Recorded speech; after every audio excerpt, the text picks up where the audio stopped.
And it's interesting.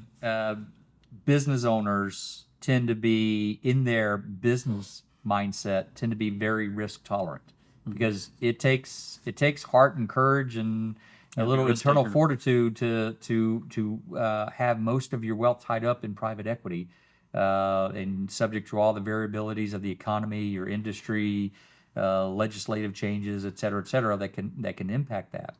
And so what we find is a lot of business owners forget how much risk that they take around being a business owner in the enterprise they have.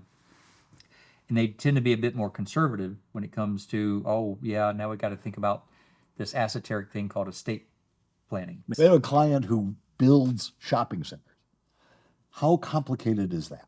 Right? You got to get permits, you got to have architects, you got to have land surveyors, you got to have utilities, you got to, order all this material, you got to hire contractors. Our planning is simple compared to that, Yeah. but they understand how to build shopping centers. And they do it in their sleep. They've done it 25 times. Do they have? They've never done what we're asking them to do. So we have to find a way to communicate with as many tools as we have to get across that what we're doing, we understand as well as they understand building how to build shopping centers. I don't think they want to know how to do it. They want to know that we know what we're doing in a way that demonstrates that they can have confidence in us. Yeah, and I think one of the other things that makes our approach different is, we're talking about modeling, we're talking about number crunching and everything, but we start with all of our process with guided discovery. We're asking them questions that maybe no other advisor has asked them about their hopes and dreams and purposes and passions and objectives and goals. And we bake that into the solutions, the qualitative side, not just the quantitative solution, but the qualitative aspects, because we're asking them to engage with the design of their own estate plan.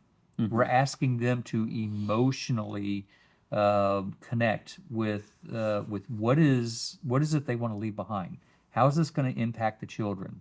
How much is too much? Are there things that really tug at your heart from a charitable or philanthropic standpoint? Are your children ready to receive? Absolutely. And so, I mean, so those qualitative things that Asking about the maturity, like if they can handle. yeah, Oh, it's It's we have to amazing. marry those two together. Yeah, amazing what comes out in those discussions when you find out that somebody with $50 million of net worth, like one of our clients, who has the trusts I'm reading and sending them to Craig to make sure I'm not crazy, say, a third of the money is going to come to them when they're 30, and a third of it's going to come when they're 35, and a third, rest is going to come when they're 40.